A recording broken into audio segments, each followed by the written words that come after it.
Welcome to another episode of Moving to Maryland. Today we're meeting with Mark Parker, pastor out of Highlandtown, all-around great guy. Mark, you've been here for years. If somebody's thinking about moving to Baltimore City and moving to Highlandtown, why, what are the things they need to think about, and why would you say move to Highlandtown? Absolutely. So it's kind of one of my goals in life is to collect as many awesome people in this neighborhood as possible. So I really appreciate the invitation to spread the word to a broader audience. Highlandtown is a fascinating area. I want to highlight in particular, we're one of the official arts districts for Baltimore City. So that means we have art galleries all over the place throughout the neighborhood. We have art walks every single first Friday of the month where all the galleries are open and there's live music and there's great food and specials everywhere, and all the neighbors are out and visitors come in and join us. There's special incentives for artists to move here, so if people aren't artists, they should know that there's for workspace and for living space and all kinds of special benefits if you want to set up shop here. From a neighborhood perspective though, for people who aren't artists, it adds so much vibrancy and life to this neighborhood. We're used to I grew up with art as this really formal thing, like the Lyric Opera House and the Mechanic Theater and Broadway shows. And in this neighborhood, it's something awesome and interesting happening in Patterson Park or at the Creative Alliance or on the corner, or it's a stoop concert where a band just pops up in front of somebody's house and you walk by, and it's enmeshed in the daily fabric of our life here, and it adds so much richness and depth and fascination to what we do, especially because the Creative Alliance in particular, which is this huge community arts center right across the street here, and the new Creativity Center, which is just about to open, they do a great job of helping make art accessible to all kinds of folks. So fascinating shows, but also lots of classes for kids and adults, lots of opportunities to roll up your sleeves and explore that side of life. Sure. And be creative. And in particular, they do a fantastic job of making sure that voices which aren't always highlighted in the art world, like indigenous voices, Latin American voices, Asian American voices, queer voices, to make sure that they have a space to express their culture and their folkloric traditions and to share that with the neighborhood as a whole. And so it really helps to tell everybody's story in what is a really diverse neighborhood. Yeah, I've been going to the Lantern Parade, which was just a few days ago, and we took our 2-year-old this year, and he loved it. I mean, it was such an amazing event. It's one of, now with a 2-year-old, and as the years go by, it's going to be one of our favorite events of the year. It's absolutely fantastic. So my son is now 12, and when he was 2 months old, it was a cold night that night, not like this year. I had him inside a fleece. He was hanging on the carrier in front of me under 3 layers of coats, and I would take him out to introduce him to the neighbors and be here's my son. And so, every year for 12 years, that's been part of his story of growing up in Highlandtown. And I tell you, Eastern Avenue is kind of like a border. Well, it's the border between Canton and Highlandtown, and I feel like Highlandtown embraces the arts a bit more than, say, Canton. And Canton's got a lot of things going on there, right? But, sure. For years I lived on Eastern Avenue, and I'd walk up to the events at Creative Alliance, which are world class. Some of the performers and the art shows, and for me it was like a 7-block walk. And what amazing highlights, some really good bluegrass bands all around, every genre. Global music, a lot of African music and South American music. Yeah. And the programming was it's top notch. And I hate the stereotype, but it's just such an artsy crowd. When I think of Highlandtown, I think of people that are doing good in the community. I think of people that are involved in social issues and mixed in with the art scene, and it's just just a great cultural experience.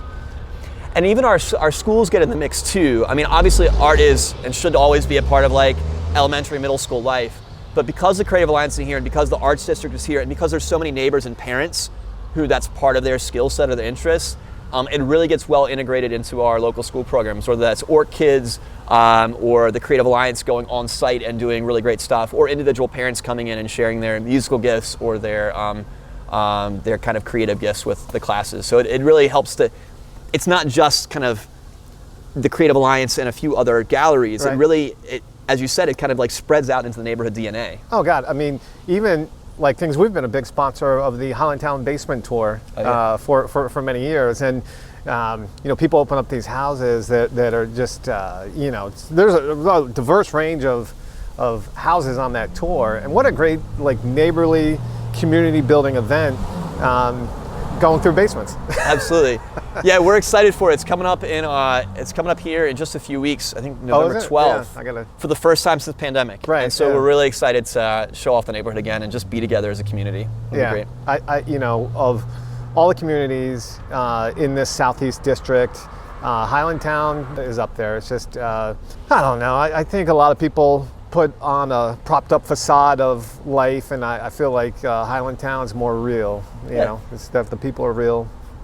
I think that's true, and partly it's because we have so many different people living together in the same neighborhood. I mean, we talked about the arts community, but there's a huge international population. Both our older neighbors, right, many of whom were born in Italy and Greece and Poland, and are immigrants from an earlier generation and have been here and raised their families here and started businesses and all the rest. And then now tons of immigrants from Latin America who are here with us and from the Caribbean, alongside people from all over the world who come here, or from all over the states who come here to work at Hopkins or to go to school here or to work downtown.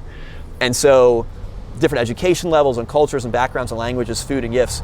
And so I think there's less of kind of, I think we make fewer assumptions about each other because we know that everybody's story is different. Right. And so I think that helps to break some barriers down and help us kind of be more open to what other people are bringing to the table. So let me ask you this. Live Baltimore describes Highlandtown as a neighborhood of immigrants. Yeah. And it's interesting how, you're talking nowadays, it's immigrants from different areas of the world, but do you think there's been sort of over the last 100 years, has that been handed down, a neighborhood that welcomes immigrants, embraces immigrants? Or talk to me about that a little bit. So I think it does, and partly there's some underlying dynamics there. One is kind of its geographic location, right? It's close to job centers. It's close to where originally it's close to where a lot of immigrants were coming in. It's close to the port, right? The housing stock has always been like well maintained, but also it's not like over. I mean, Highlandtown was never always affordable. It was never a place, and there's no mansions in Highlandtown, right? And so it was a place where people could get a start. Right. And also it's a place where earlier generations of immigrants, whether they were the same kind of country of origin or not, had paved a way for other people to kind of like see a path towards, this is how you start a business. This is where you can get lending. This is what it looks like to enroll your kids in school or to get started. And so that does get passed down from one group to another, from one generation to another. And I think it's part of like the narrative of life here, in ways that are obvious, and also I think in ways that are harder to tease out but still are real. Yeah, it's like woven into the fabric of the storyline of Highlandtown, which is great for it to continue. Yeah. As a great place. So why don't you show us the? Yeah, let's head to the next thing we love about this neighborhood. Awesome. All right, so Ron, brought you out here to Patterson Park. You've spent a lot of time here. We were just talking about the lantern parade that happens here. But this place is one of the things that makes all these neighborhoods, but Highlandtown in particular, such a special place to be as a person of any age or background, but especially as a parent, as a family person here.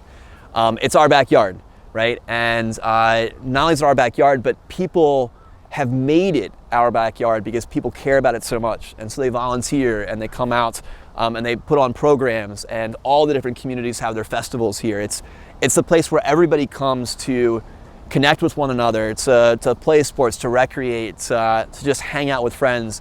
I mean, every single weekend, this entire area up here is filled with little kids' birthday parties, right? There's a bounce house here, and there's people grilling out here. Every summer in this stretch, there's a bunch of neighbors that get together and plant sunflowers just for fun, right? Just to kind of create this area of this pathway shaded by sunflowers. I lived here for 15 years on Eastern Avenue, so we got Highlandtown here, Canton here, but it's all a blend. I bought that house so my dog could be on the park. We would be in the park 2-3 times a day. Oh, absolutely. Yeah, and we're in the park not as often, but quite a bit. Our kid loves feeding the ducks in the pond, and loves the big playground, the castle playground. It's got to be 2 playgrounds. You got to distinguish. You got a castle playground. The castle playground. Yeah. And the tennis courts are down here, right? My son, one of our neighbors, does tennis lessons. My kids are out there doing tennis lessons twice a week. My kids go to school right here. Right. So let's talk about the schools. There's people think that the schools aren't good, but what would you say about the schools around here? The schools in Southeast Baltimore in general are actually incredibly strong, and in this area in particular. So the schools ring the park, and so all the schools kind of look to the park as their recreational place, as their environmental education place. As Hampstead Hill on the south here in Canton, we have 2 elementary schools in Highlandtown, both with the same name, right. Highlandtown Elementary Middle School. It's the silliest thing ever, but my kids go right here on the park to Patterson Park Public Charter School. Right. Wolf Street Academy is one of the highest rated schools in the entire state of Maryland. Right. And Butchers, yeah. Yeah, and so they're all like right here and centered around here, and so, you know, for my kids, like their entire life is like deeply integrated with each other. The kids they play with and they ice skate with and they hang out with on the playground are the kids that they go to church with, are the kids that they go out here for the birthday parties for, the kids they go to school with, right? And so it creates this like really well integrated, kind of nurturing, fun environment for them to grow up in, and and I love it. Talk about your preschool. Yeah, so I'm repping it today. Got the Highlandtown preschool.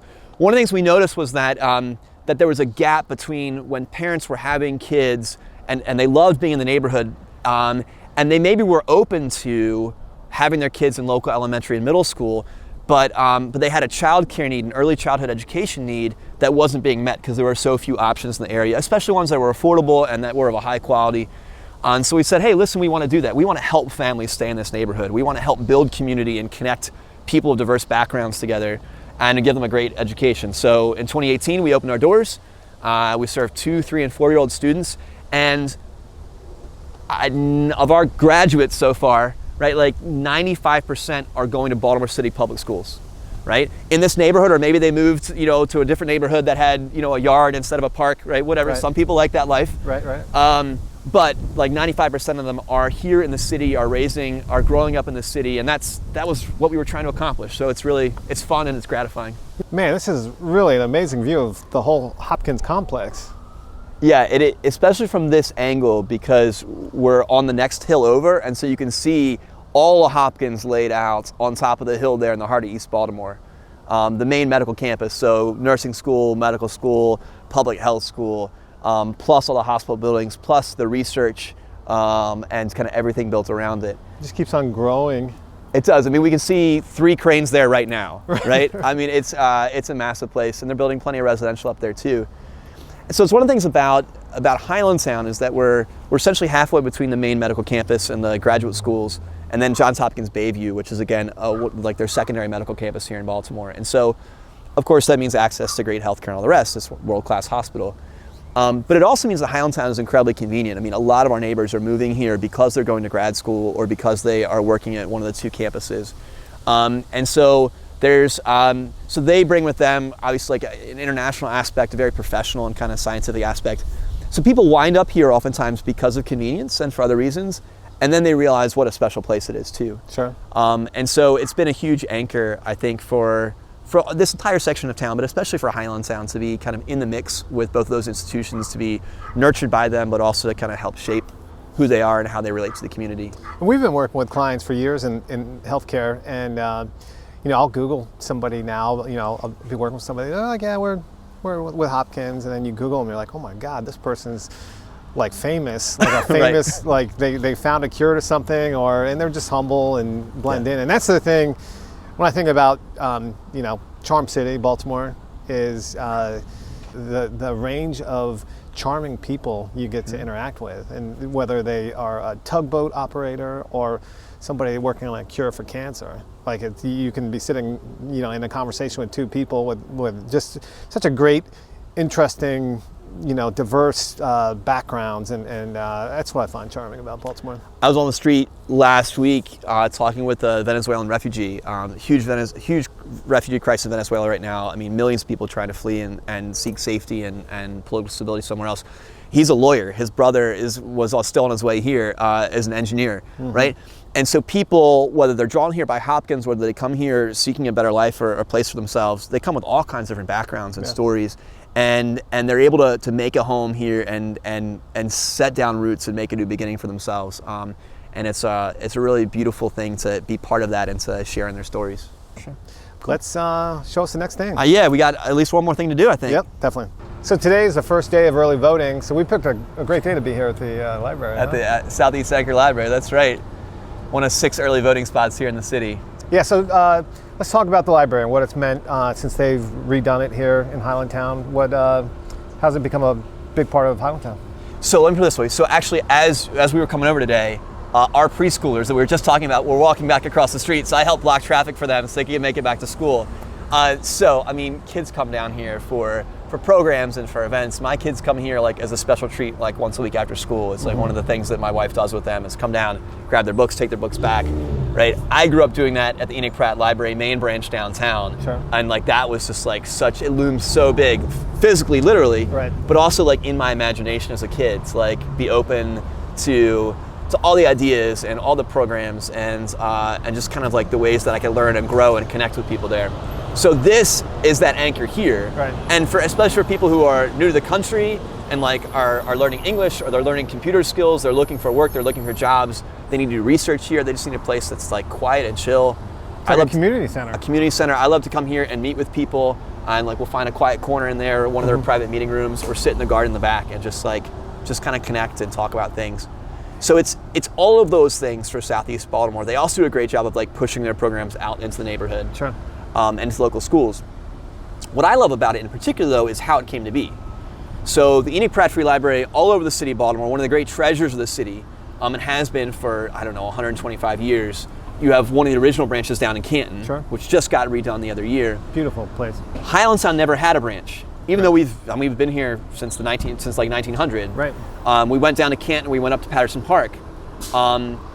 Jackie, who was a leader with the Baltimore Guide, the local newspaper, and a leader here in the neighborhood, fought and led the effort to bring this library branch here and said, listen, like Highlandtown needs not just these like community libraries to the north and south of us, but we need our own truly anchor library. So this is all new construction. It was the first new library the city of Baltimore had built in generations, right. at least one whole generation. It's on the former site of an old movie theater. And the Grand movie theater, I think, is what it was. I always laugh. People say, what do we need a library for? You can get everything on the internet nowadays. And I mean, obviously, the things you're talking about here, this is more of a community center. There's just so much more than books, right? Absolutely, absolutely. And the way that Highlandtown continues to reinvent itself, right? Especially along the Eastern Avenue corridor, right? Like, the old movie palaces, we still have one, the Patterson, where sure. the Creative Alliance is. So that got repurposed and reused. There's another one on Fayette Street that is now the center of operations for Casa de Maryland here in Baltimore. This was an old movie theater, wasn't it? This was an old movie theater. Right. Tore it down, and here at the heart of the neighborhood, at like one of the main cross sections economically of the Main Street district, built this huge new institution that would then kind of carry forward and lift up the neighborhood. And Highlandtown's still a very affordable neighborhood. It's a big neighborhood, and the northern parts are still a lot of affordability. Now, I mean, it's north of Canton and Brewers Hill, which the values have been going up over the years. And so Highlandtown for quite a while has been a place that you could bet it's affordable, and it's definitely the prices are going up in housing. Absolutely. But with that, when I look at it, I see just bringing more people, more families, and the neighborhoods that are north of Highlandtown are starting to evolve and get better, and absolutely, and more community involvement. So this has been great. These are all all the things that you went over, are all the things I think I would cover. Is there anything else you would think about? No, that's exactly it. Tons of great food up and down Eastern Avenue. It's a great place to come and grab some food and grab a drink. So international too. International right? food, exactly. It's international food. So real quick, give me your top 5 favorite places to eat on Eastern Avenue. Francesca's Empanadas is actually right off Eastern Avenue, but fantastic food, Dominican background, but it cover a wide variety of what you can do empanada-wise. Indo Viet is a Vietnamese place that's only been open about 2 years now in a beautiful location right here on the avenue. Obviously, High Ground Coffee Shop. There's a little teeny place called Fruity Bar. It's called Fruity Bar. It's silly, but it's smoothies and it's milkshakes and it's delicious lunch. I mean, it's my favorite lunch place. I mean, right. it's a hole in the wall. It's a row house on Eastern Avenue. Yeah. And obviously Chicken Rico down this way, and Diner Latino, and there's a bunch of great taquerias and all the rest. Carlos O'Charlie's is like the biggest kind of establishment place here. Carlos Cruz now has 3 restaurants all over Southeast. Yeah. But he's been here on Eastern Avenue for like 20 years. And Carlos is a great guy. Oh, fantastic guy. And the food there is great. It's especially good. They have great live music and dancing and events in that space. And so it's, a lot of our places here are smaller, and that's a place you can go and really have a party. Yeah, his place in Fells Point is right next to my office. I eat lunch there often. His place in Canton is 2 blocks from our house, so we walk Flynn in a stroller down there on the promenade. Yep. So if you are thinking about moving to Baltimore City and you want to check out a really cool neighborhood, Highlandtown, you want to learn more about it, you want to go to lunch, meet Mark, he'll show you around some of these places he's talking about, as I will as well. Our contact information is in the post in this video, and we'll see you next episode.